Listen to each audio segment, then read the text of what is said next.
प्रभु यीशु मसीह ਦੇ ਪਵਿੱਤਰ ਨਾਮ ਦੇ ਵਿੱਚ ਤੁਹਾਨੂੰ ਸਾਰਿਆਂ ਨੂੰ ਜੈ ਮਸੀਹ ਦੀ। मैं उम्मीद करता हाँ कि आप सब लोग ਉਹਦੇ ਹੱਥਾਂ ਦੇ ਵਿੱਚ महफूज होंगे और खुदावंद से विनती करता हूँ कि खुदावंद आप सबको इसी रीति से संभाले रखे।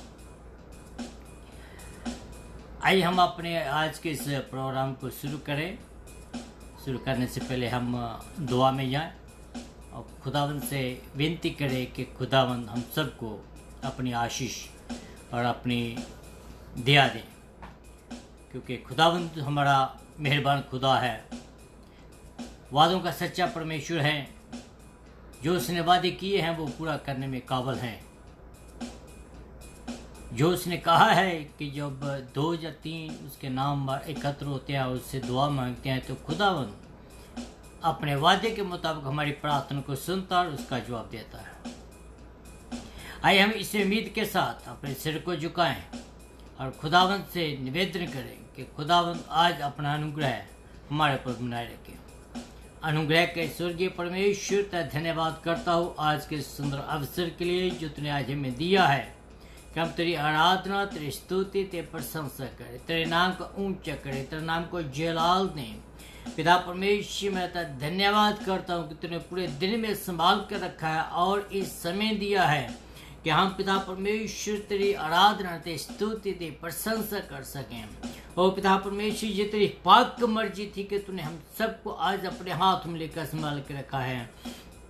मैं तेरे से निवेदन करता हूँ प्रभु जी के जितने भी लोग आज इस वचन को, इस प्रोग्राम को सुन रहे हैं और जो सुनेंगे, उन सब ने को ऊपर तेरा अनुग्रह वाला हाथ बना रहे प्रभु जी। जो भी किसी की जरूरत है प्रभु जी, अपने पाक सने से उसको पूरा कीजिए।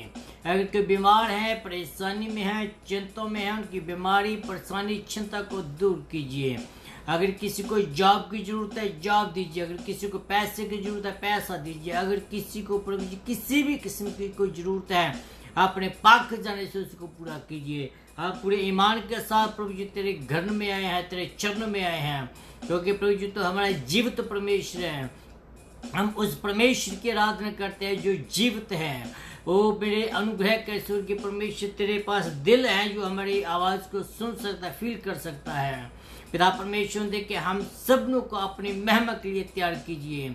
हमारे दिलों को अपने वचन के लिए तैयार कीजिए, ताकि हम तेरे वचन को अपने दिलों में बिठाएं और तेरी आराधना, तेरी स्तुति, तेरी प्रशंसा करें।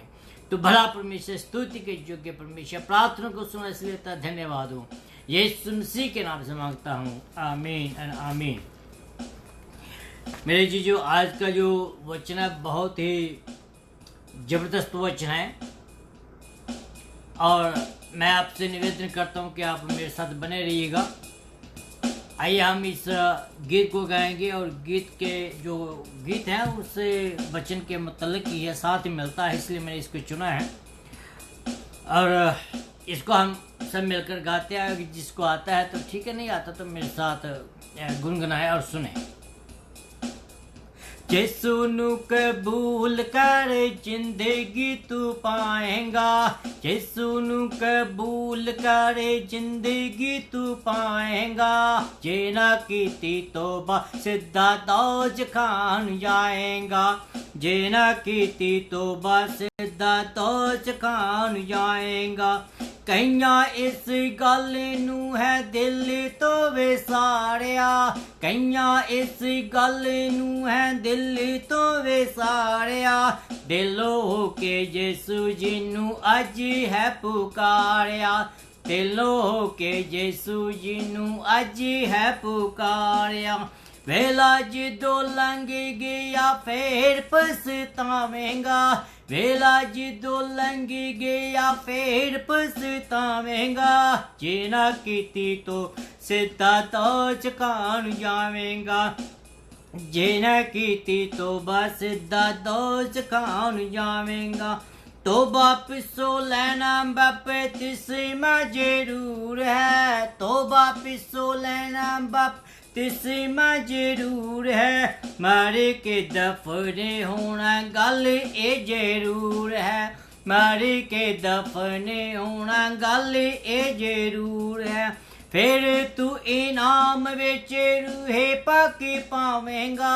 जे तेरे तू ईमान विच रूहे पाके पावेंगा। जे ना कीती तौबा सीधा दोज़खान जावेंगा। जे ना कीती तौबा सीधा दोज़खान जावेंगा। मिल गई जे रूहे पाक देवेगी दलेरियां। मिल गई जे रूहे पाक मिल गई दलेरियां। जाग पईयां सुत्तियां मुरादा बंदे तेरियां। जाग पईयां सुत्तियां मुरादा बंदे तेरियां। शेर वांगू गज के कलाम तू सुनावेंगा। शेर वांगू गज के कलाम तू सुनावेंगा। जे ना कीती तौबा सीधा नरकां नू जावेंगा। जे ना कीती तौबा सीधा दोज़खां नू जावेंगा। लोकां देयां तानियां ते मेनियां तू डरीना। लोकां देयां तानियां ते मेनियां तू डरीना। बाजी ओदे प्यार वाली वेखी किते हरीना। बाजी ओदे प्यार वाली वेखी किते हरीना। पाइयो अज अदम तू उस दा कवावेंगा। ताइयों खादम तू उस दा कवावेंगा। जे ना कीती तौबा सीधा दोज़खान जावेंगा। जे ना कीती तौबा सीधा दोज़खान जावेंगा। यसू दी सलीब हेठा मिलदी निजात ए। जे ना कीती तौबा सीधा दोज़खान जावेंगा। जे ना कीती तौबा सीधा दोज़खान जावेंगा। जे ना कीती तौबा सीधा दोज़खान जावेंगा। जे ना कीती तौबा सीधा नरकां नू जावेंगा। Hallelujah hallelujah hallelujah hallelujah hallelujah.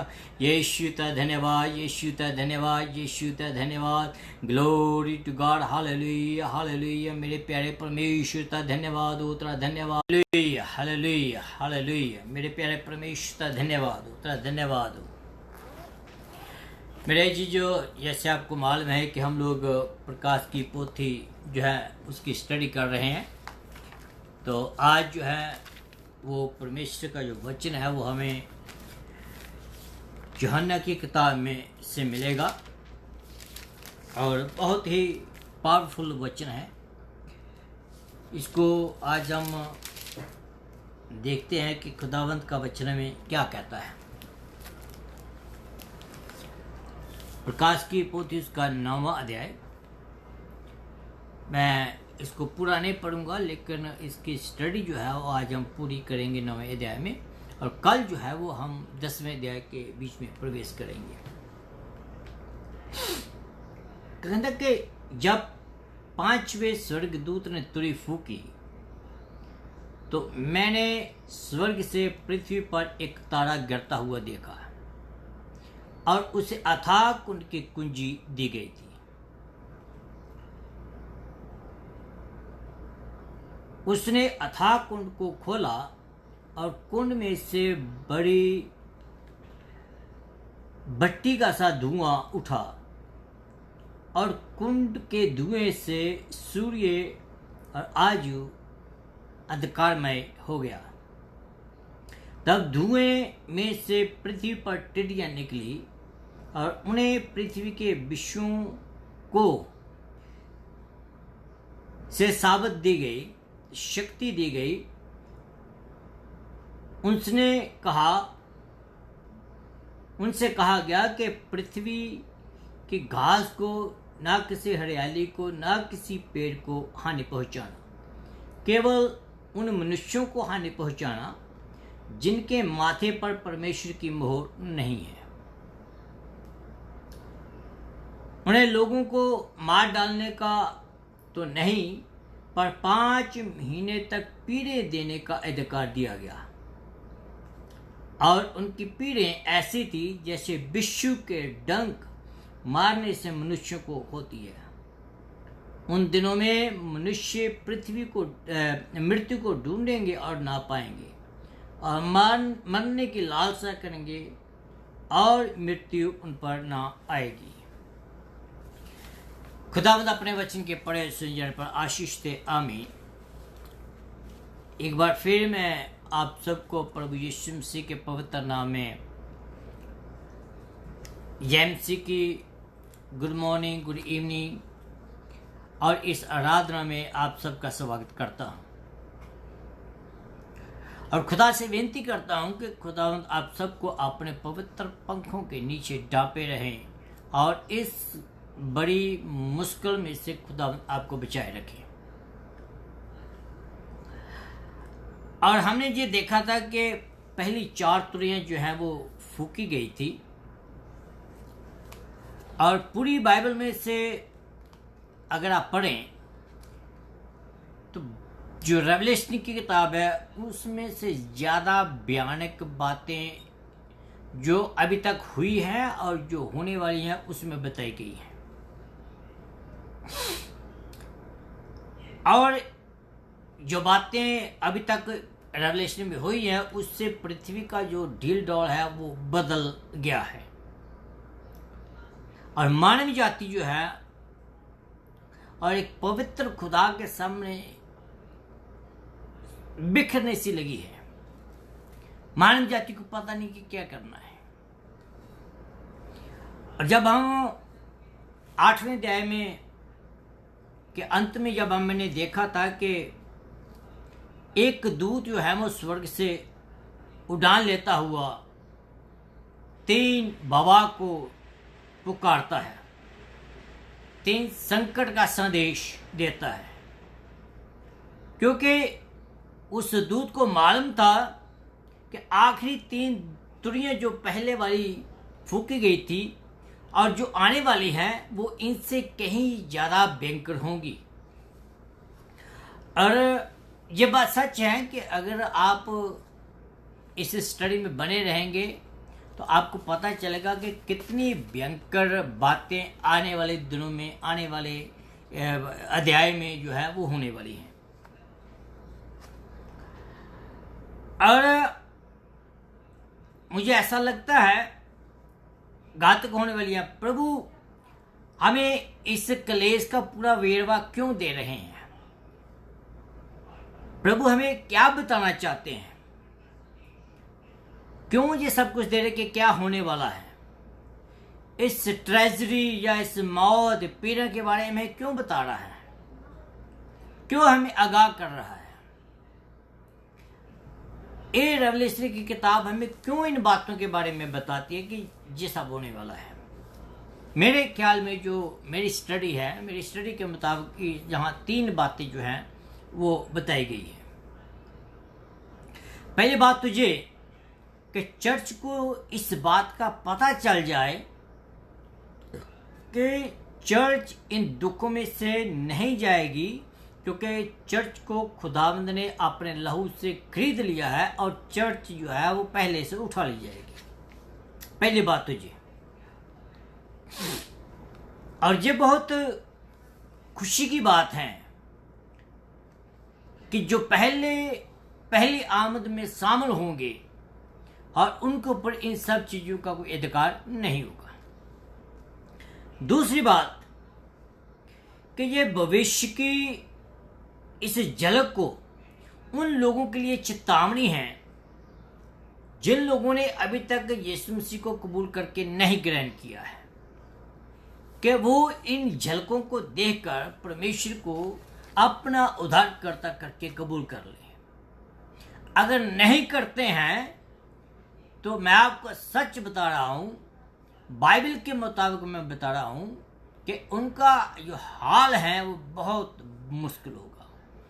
Bible में लिखा है कि बहुत सारे लोग बड़ी मुश्किल से बचेंगे, लेकिन परमेश्वर का धन्यवाद हो कि जिन लोगों ने परमेश्वर को कबूल किया है वो इस कलेशों में नहीं जाएंगे।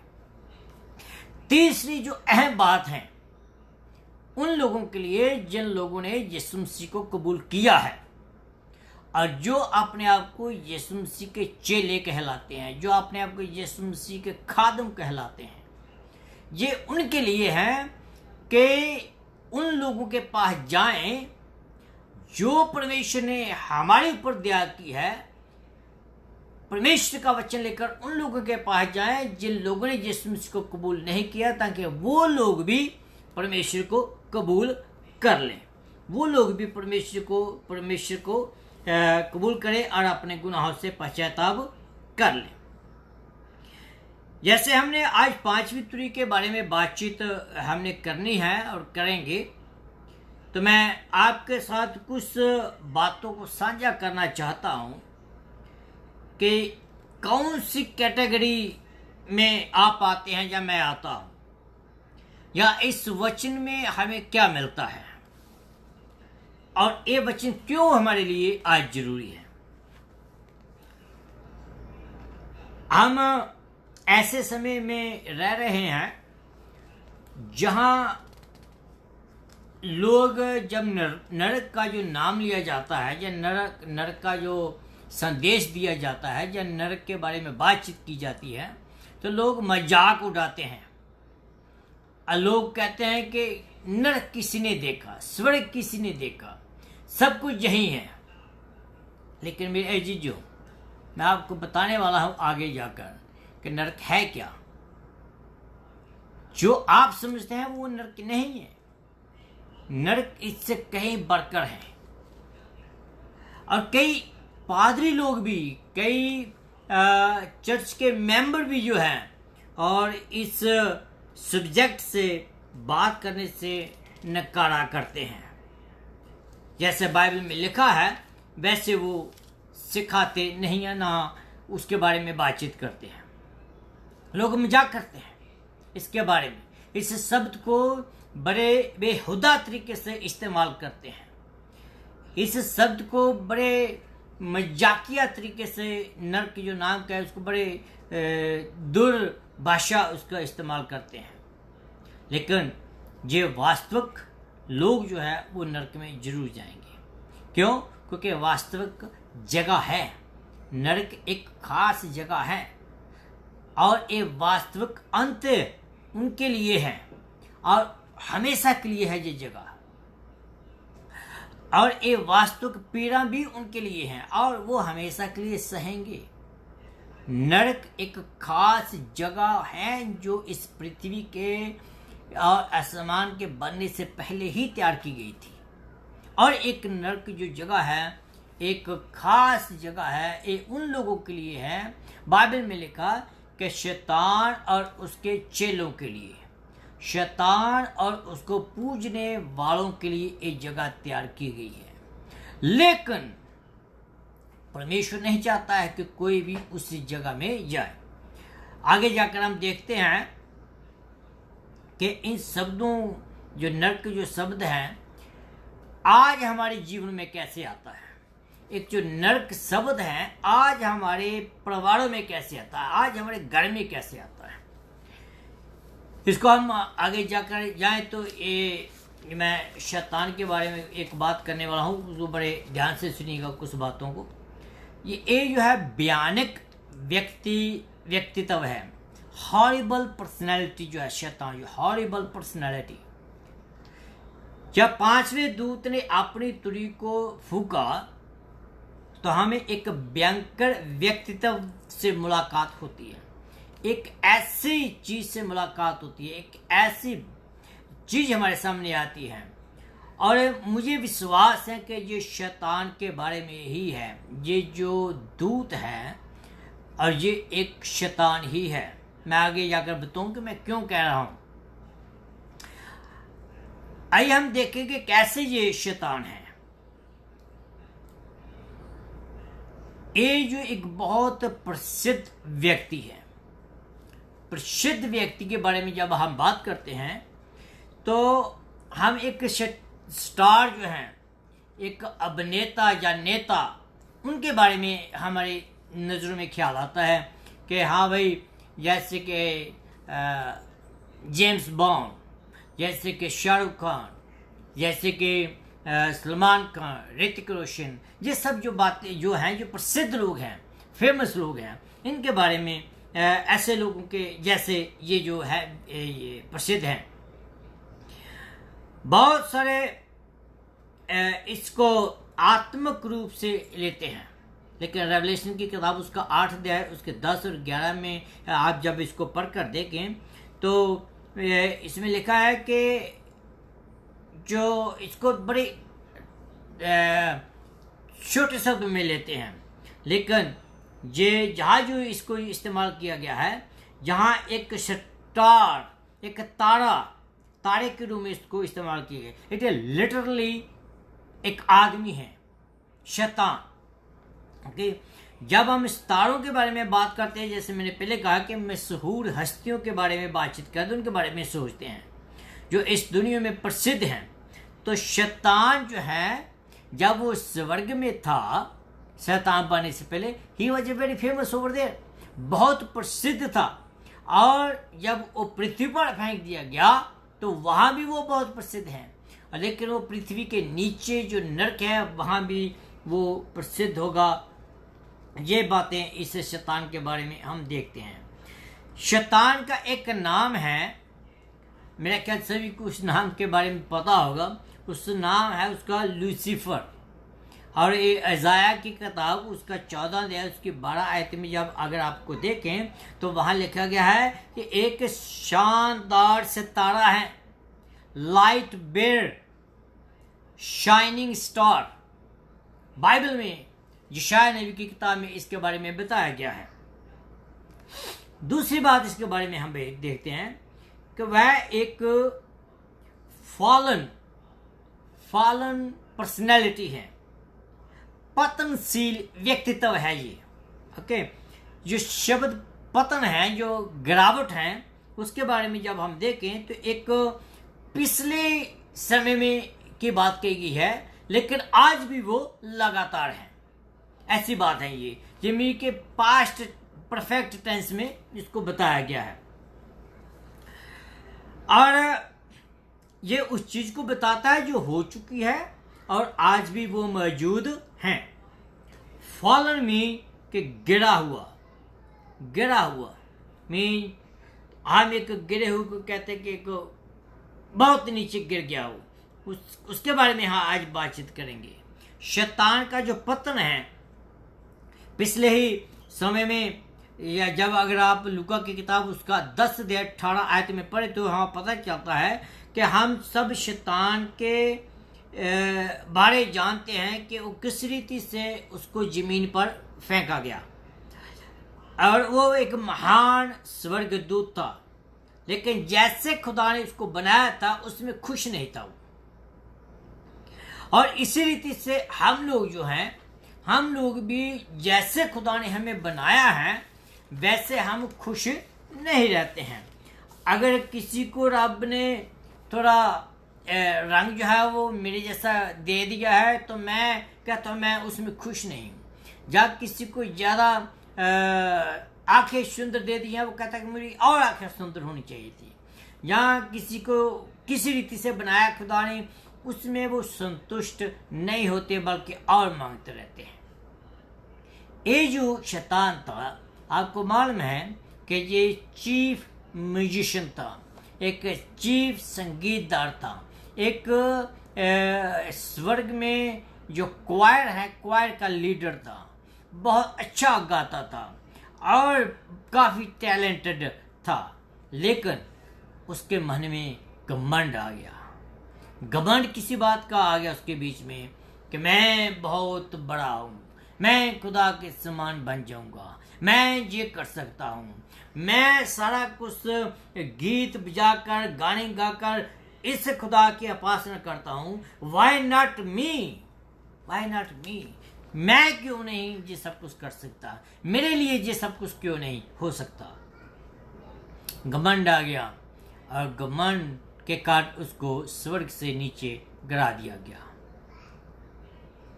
लेकिन वो अभी भी परमेश्वर के आमने सामने आ जा सकता है, जैसे कि जॉब की किताब उसका 1 अध्याय से लेकर 12 तक हम देखते हैं कि वो किस रीति से खुदा के सामने जाता है और वो मसीही लोगों के ऊपर दोष लगाता है।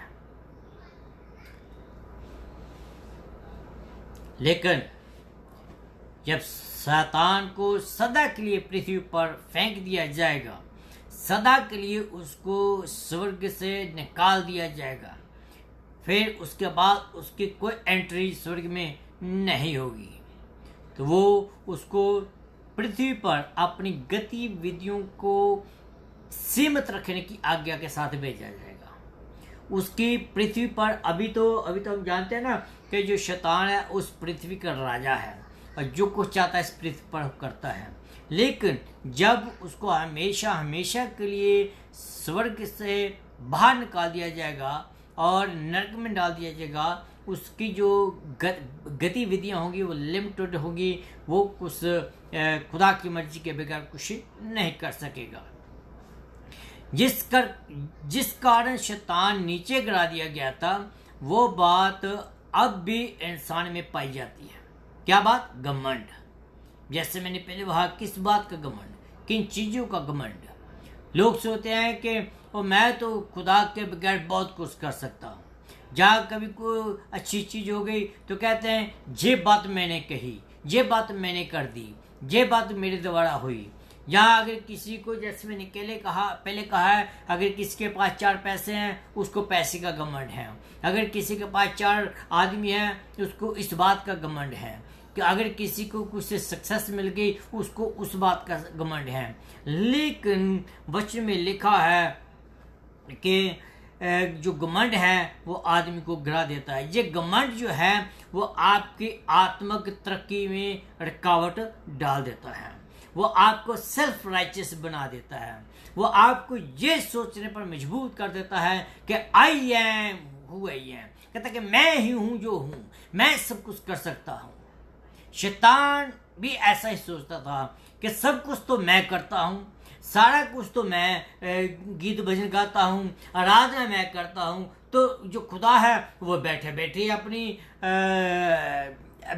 अपनी चद्र जमाए बैठा है। Why not me? क्यों मैं ऐसा क्यों नहीं कर सकता हूँ? मैं ऐसा बन के दिखाऊंगा खुदा को, उसको तुल्य में अपना सिंहासन बनाऊंगा। ये घमंड उसके मन में आ गया और एक घमंड आपको नरक की ओर ले जा सकता है। ये घमंड आपको नरक में ले जा सकता है और ले जाएगा। अगर मैं और आप घमंड को नहीं छोड़ते तो ये हमें इस मुकाम तक जरूर पहुंचाएगा। परमेश्वर कहता है कि अगर हम अपने आप को खुदा के सामने दीन नहीं करते हैं तो खुदा, जब हम अपने आप को खुदा के सामने दीन करते हैं तो खुदा हमें ऊंचा उठाता है। अगर हम अपने आप को खुदा के सामने ऊंचा करते हैं तो खुदा हमें नीचा करता है। मेरे जीजो, दैट्स ट्रू कि हमारी जो लियाकत है खुदा के सामने वो कुछ भी नहीं है। फिर ये fearsome पर्सनैलिटी, वो एक डरावना व्यक्ति है। शैतान जो है एक डरावना व्यक्ति है। इसके वचन में लिखा है, जो हमने पढ़ा है, कि इसको एक चाबी दी गई है।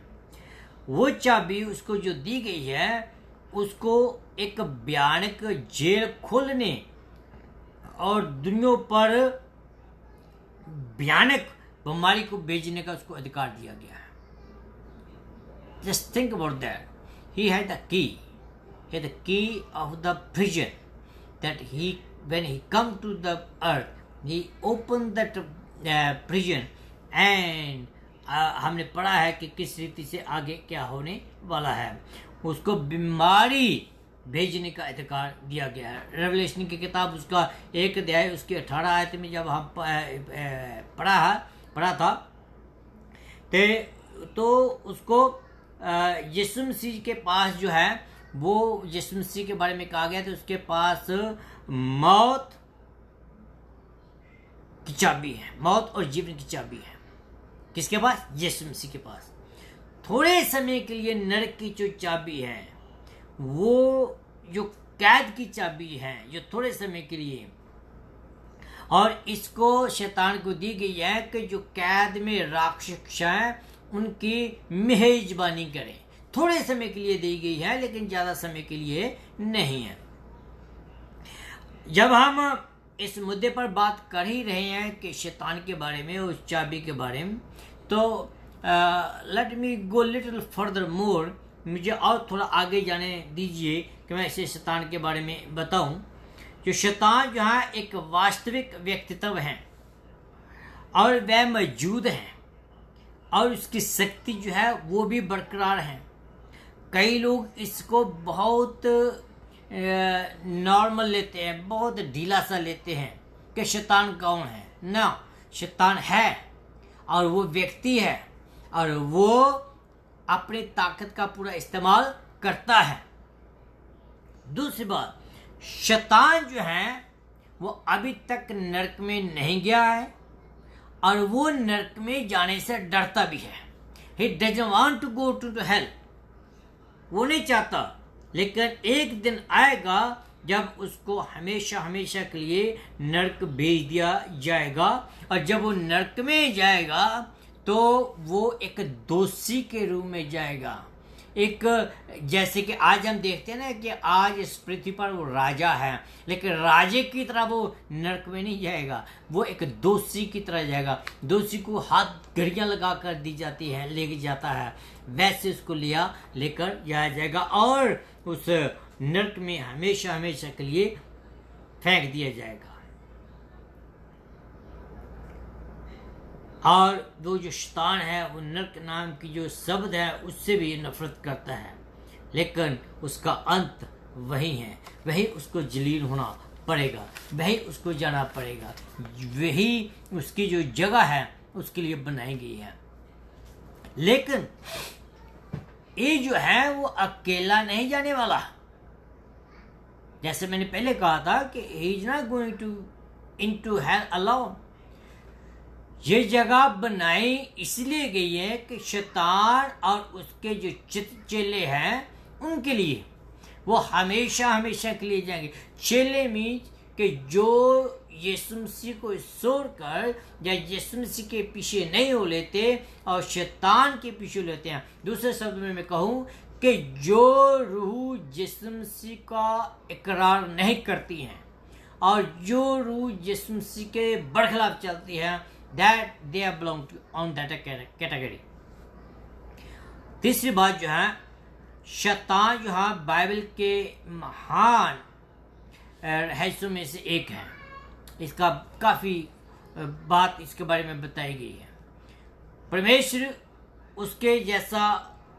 परमेश्वर के जैसे होने की वो कोशिश करता है, जैसे मैंने पहले रखा है, लेकिन खुदावंद जो है उसको ऐसा करने की अनुमति क्यों नहीं देता है।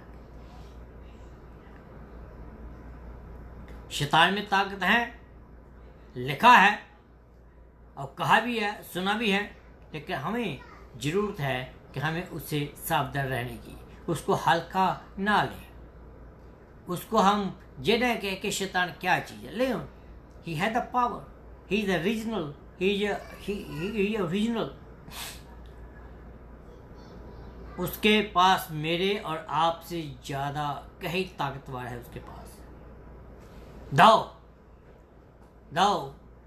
बाइबल में लिखा है कि the one who live in earth is much stronger than the one who live on this earth. जो हमारे दिलों में है, प्रभु यीशु मसीह की बात कर रहा हूँ, जो हमारे दिलों में है वो शैतान से जो पृथ्वी पर रहता है उससे कहीं ज़्यादा बढ़कर ताकतवर है। परमेश्वर का धन्यवाद हो कि परमेश्वर जो है उसने हमें जयवंत किया है, परमेश्वर ने हमें अपने लहू से संभाला है, परमेश्वर ने हमें अपने लहू से बचाया है। Is a horrible place,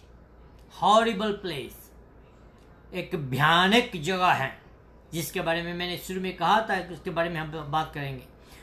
hell is the terrible place. यहाँ नरक नाम की जगह के बारे में कुछ बातें हमें बताई गई है। क्या बात है? पहली बात कि वह एक गहरा स्थान है। बाइबल में हमें पढ़ते हैं कि वो एक अथाह कुंड है। अथाह कुंड कहा गया है। अथाह कुंड में एक कुआं है जिसकी कोई जगह बॉटम नहीं है, जिसका कोई थल्ला नहीं है, कोई उसकी द बॉटमलेस, दूसरे शब्द में मैं कह सकता हूँ। और जब शैतान को उसकी चाबी दी गई तो सचमुच उसने कुंजी लगाई और नरक को खोला। और वैज्ञानिक इससे इनकार करते हैं, लेकिन पापी भी इससे इनकार करते हैं, लेकिन इस धरती के नीचे ये जगह है। The people who think themselves they are so smart, people who think themselves they are scientists, they try to prove so many times that the Bible is wrong, but so far they could not prove. लेकिन ये original जगह है धरती के नीचे जिसको शैतान के जगह बताई गई है। ओके, इसको हम नरक कहते हैं। गुनहगारों की आत्मा नरक की आग में झुलसी जाएगी। और इस अध्याय में ये स्पष्ट है कि नरक में कुछ राक्षस जो हैं, राक्षस आपकी अपनी आज़ादी के लिए इंतजार कर रहे हैं। क्योंकि मैंने आपको बताया था ना कि जब वो चाबी लगाएगा तो क्या होगा कि वहां से आत्माएं निकलेंगी और वो जो है वो क्या करेगी। बाइबल में लिखा है कि उनको ये अधिकार दिया गया है कि वो पृथ्वी पर जाएं और पृथ्वी पर बीमारियां डालें। लेकिन वो पृथ्वी पर जब आएंगी तो वहां लिखा गया है कि तुम किसी और चीज को नुकसान नहीं पहुंचाना है। किसको नुकसान पहुंचाना है? सिर्फ और सिर्फ मानव जाति को। और मानव जाति को इस कदर उन लोगों ने नुकसान पहुंचाना है। बाइबल में इन टिड्डियों के बारे में विस्तार दिया गया है। हम थोड़ा आगे जाकर पढ़ेंगे कि इनके बारे में कि ये टिड्डियां क्या है, कैसे हैं। लेकिन इनको ये कहा गया, ये अधिकार दिया गया है कि they are going to torture मानव जाति जो है 5 महीने के लिए। 5 महीने तक ये उनको डसेंगी और 5 महीने तक ये जो पृथ्वी के लोग हैं वो मौत को ढूंढेंगे, लेकिन मौत उनके पास नहीं आएगी। ये एक पहली बात हमने देखी थी कि गहरा खड्डा है। दूसरी बात, ये एक घोर अंधकार जगह है। हमें बताया गया है कि गड्ढे में से धुआं निकला। ओके, और वह इतना ज्यादा धुआं था कि सूर्य जो है वो अंधकार हो गया और सूरज की रोशनी जो है वो जाती रही। He is the place of fire. He is a place of fire. तीसरी बात हम देखते हैं इसके बारे में, the horrible plague. Horrible plague, भयानक बीमारी। जब इसे खोला गया है तो बाइबल में लिखा है कि डीमन जो है वो बाहर आते हैं इसमें से। The demons came out. Demon जो है बाहर आते हैं और जिनको इस दिन के लिए ही बंदी बना कर रखा गया था। इस दिन के लिए ही बंदी बना के रखा गया था। 4 स्वर्गदूतों के बारे में बात हम इस पूरे अध्याय में जब आप पढ़ते हैं 9वें अध्याय को, उसमें 4 दूतों के बारे में बात बताई गई है। और 4 दूतों को इसलिए बंदी बनाया गया है, इसलिए इनको हुक्म दिया गया। ये जो 4 दूत हैं, इस मैं आगे जाकर बताऊंगा कि इनकी जो संख्या है, ये सिर्फ 4 दूत जो हैं ये बहुत मिलियन डीमन के ऊपर अधिकारी हैं, उनके ऊपर राज करने वाले हैं। आगे जाकर हम देखेंगे कि इनके बारे में। ओके, जरा सोचें कि अगर इस दुनिया की जो जेल है उनको खोला जाए तो हर एक जो कैदी है वो बाहर आएगा, हर एक रेपिस्ट बाहर आएगा, हर एक हत्यारा बाहर आएगा, हर एक लुटेरा बाहर आएगा, हर एक बहुत सारी अलग अलग किस्म के जो बाहर आएंगे। तो जब वो बाहर आके इस पृथ्वी पर वैसा ही फिर काम करेंगे तो कितनी भयानक दशा होगी। तो देखिए, ये जो दूत हैं, जो डीमंस हैं, जब ये डीमन इस नरक से बाहर आएंगे तो तब क्या होगा, कितनी परेशानियां होंगी, कितनी मुश्किलें होंगी।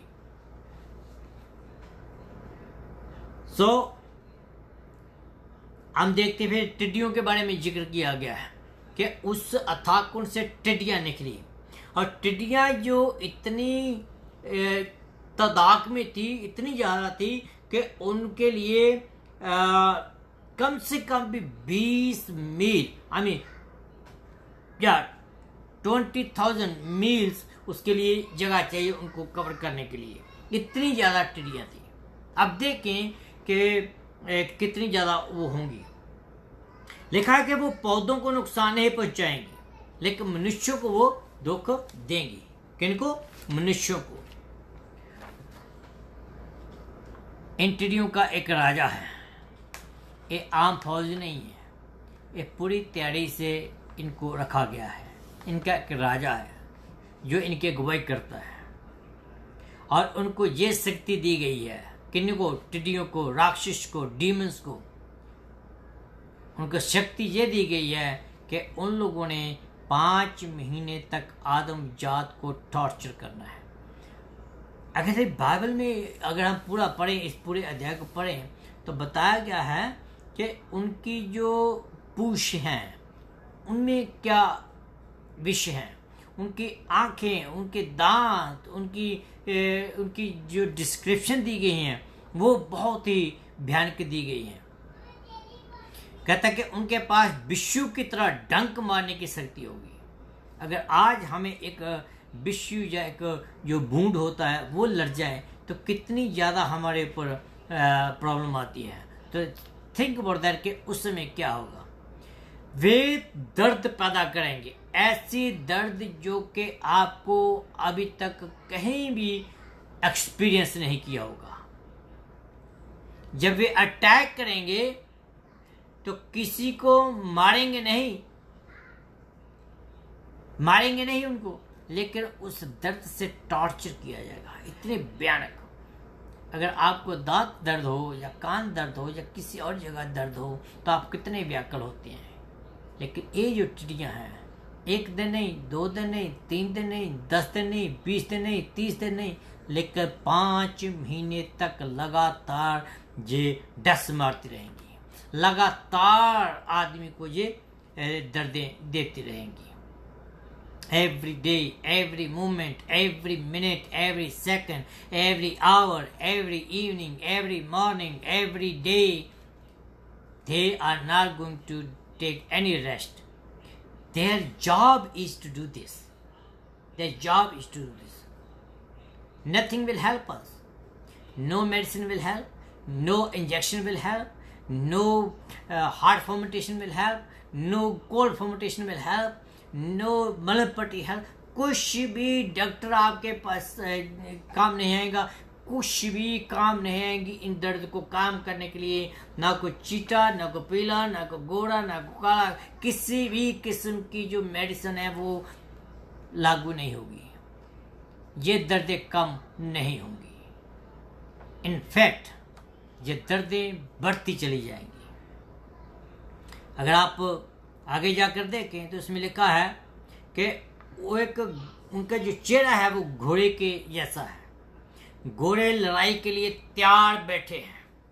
जैसे कि आजकल तो घोड़े लड़ाई के लिए नहीं जाते, लेकिन पहले ज़माने में लड़ाई जो थी वो घोड़ों के ऊपर होती थी। कितनी ज़बरदस्ती से घोड़ों को पकड़े रखते थे, लेकिन ये ताकतवर युद्ध के घोड़े के समान निकलते हैं, और इतने तेज से निकलते हैं कि वो बस कहते हैं कि अब मैं मार कर वापस आऊंगा। लड़ाई के लिए हमेशा तैयार रहते हैं। उनके सिर के ऊपर क्या है? 7 मुकुट हैं। 7 मुकुट में ये विजेता के रूप में धरती पर वो आएंगे। Nobody can stop them. Why? Because God has commanded them. Nobody can stop. जितनी भी मर्जी फौजी उनके सामने आ जाएंगी, nobody can stop them. They will just shoot.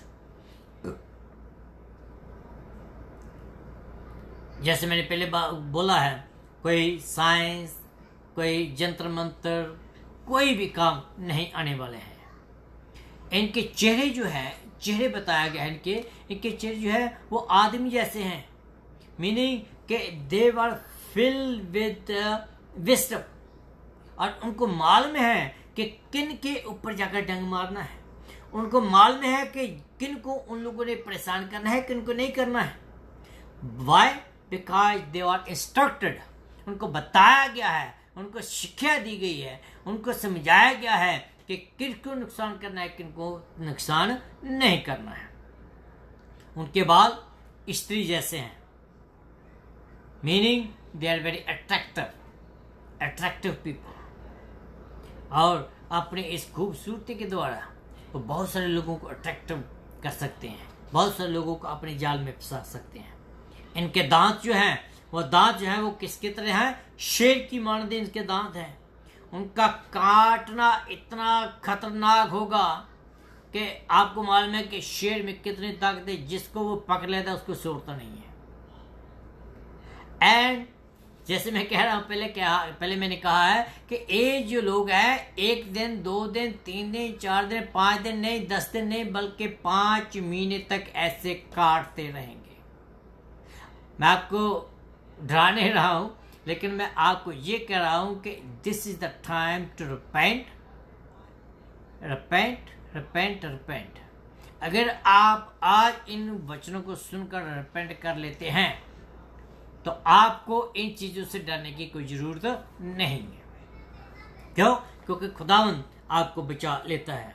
फिर इनके बारे में, इस जगह पंखों के बारे में बताया गया है कि पंख को जब बजाते हैं उनकी रफ्तार कितनी है, उनकी पूछ, उनका फिर एक मैंने पहले बताया कि एक राजा है। लेकिन इन दूतों के बारे में कुछ बताना चाहता हूँ। जैसे मैंने पिछले हफ्ते में कहा था कि जो शैतान है वो शैतान की कॉपी करता है और करता भी रहेगा।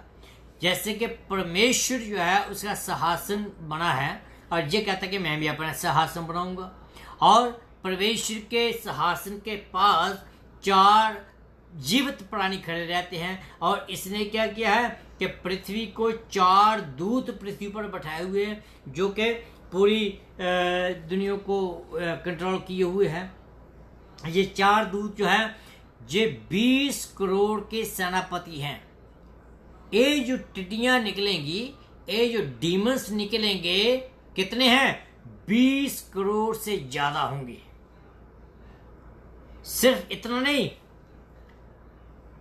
शैतान की सेना का सिर्फ शैतान की 20,000 जो है वो सिर्फ शैतान की एक हिस्सा होगा, सिर्फ एक बार।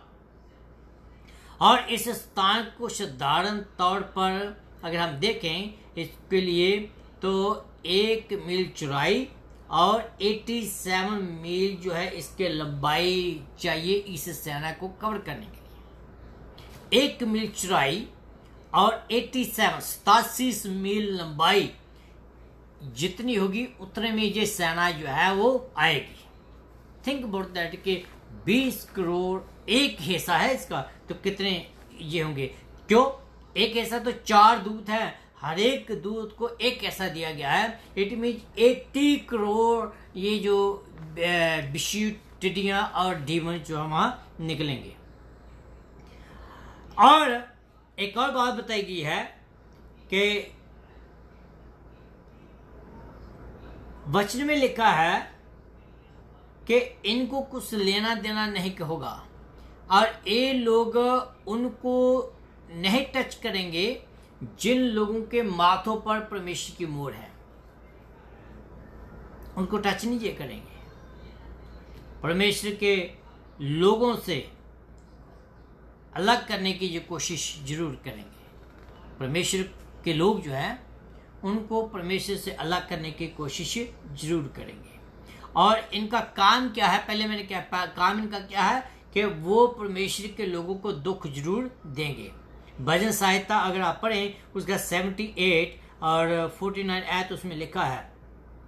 जैसे मैंने अभी बताया कि ये परमेश्वर के लोगों को परमेश्वर से अलग जरूर करेंगे। अगर रोमियो की किताब उसका 8 अध्याय उसकी 29 आयत पढ़ें, उसमें बताया गया है कि किस कदर वो परमेश्वर के लोगों को परमेश्वर से अलग करने की कोशिश करेंगे, पर वो कर नहीं पाएंगे। फिर स्वर्गदूतों को अपनी शक्ति या अपना जो काम है, स्वर्गदूतों का काम जो है उसको रोकने की सामर्थ्य रखते हैं ये लोग। अगर दानियेल की किताब में उसमें बताया गया है कि किस रीति से वो परमेश्वर के जो स्वर्गदूत है उनको रोकने की ताकत ये रखते हैं। और ये जो लोग हैं, इफिसियों की किताब उसका 6 अध्याय उसकी 12 आयत में जब आप देखें उसमें लिखा है कि ये शैतान का साथ देंगे। कौन? ये डीमन। ये डीमन किसके हैं? शैतान के। तो एवेंचुअली वो शैतान का ही साथ देंगे। और सबसे बड़ी बात कि ये खुदा के लोगों से खुदा के वचन को चुराने का काम करते हैं। लूका की किताब उसका 8 अध्याय उसकी 12 आयत में जब आप पढ़ते हैं तो आपको पता चलता है कि किस रीति ये शैतान जो है ये परमेश्वर के जो वचन है लोगों के बीच में वो आकर चुरा कर ले जाता है, ताकि परमेश्वर के जो लोग हैं वो खाली के खाली रह जाएं। मेरे जीजो, ये जो मैंने आपका जो बताया है ये ट्रिब्यूलेशन की जो शुरुआत है और ये सब कुछ होने वाला है। अगेन मैं फिर यही कहता जो मैंने पहले कहा कि ये सब बातें में से आप नहीं जा सकते हैं अगर आप यीशु मसीह को कबूल कर लेते हैं तो। अगर नहीं करते हैं तो यकीन जानिए कि आप इन सब बातों का सामना आपको करना पड़ेगा। मैं दुआ करता हूं कि आपको ये वचन पसंद आया होगा और आपको ये वचन सुनकर सोचने पर मजबूर किया होगा, और खुदा करे कि आपके मन में ये बात आए कि आप खुदा को कबूल करें और खुदावंद से माफ़ी मांगे जो कुछ किया है और उसके साथ चलें। आइए हम दुआ करें, मेरे साथ दुआ में बने रहिएगा। अनुग्रह के स्वर्गीय परमेश्वर, धन्यवाद करता हूँ वचनों के लिए जो तूने वचन में दिए हैं। सचमुच पिता परमेश्वर, जो कुछ होने वाला है उनके बारे में तूने बताया है। ये क्यों बताया है? क्योंकि जो बचाए हुए लोग हैं कि हम इस वचन को दूसरों तक लेके जाएं। क्यों तूने ये सब कुछ बताया है कि जो लोग अभी तक नहीं बचे वो बच जाएं। ये तूने हमें क्यों बताया है? क्योंकि तू प्रभु जी अपने लोगों को बचाता है। मेरे खुदावंद खुदा, हमें अपनी ताकत और हिम्मत दीजिए कि हम शैतान को हल्का ना समझें या नरक को हल्का ना समझें या नरक की जो दर्द है उनको हल्का ना समझें। ये हकीकत है जो वचन में लिखा है। मैं 110 20 200 500% कहता हूँ कि ये सब कुछ होने वाला है और होगा ही। तो परमेश्वर का धन्यवाद हो कि तूने हमें इस सब बातों से बचा कर रखा है। धन्यवाद हो प्रभु जी इन बातों के लिए। मैं विनती करता हूँ कि जिन लोगों ने आज इस वचन को सुना है वो लोग भी पिता परमेश्वर इस प्रकोप से, इस बाबा से, इन बीमारियों से बच जाएं। सिर्फ एक बात उनको करनी है कि वो लोग तुझे अपना उद्धारकर्ता करके माने। खुदावंत धन्यवाद हो यीशु राजा, धन्यवाद हो। प्रार्थना को सुना इसलिए धन्यवाद हो। यीशु मसीह के नाम से मांगता हूँ, आमीन एंड आमीन। खुदावंद आप सबको बरकत दे। कल फिर हम आपके साथ इसी टाइम पर आपको मिलेंगे और तब तक खुदावंद आपके साथ हो, आमीन।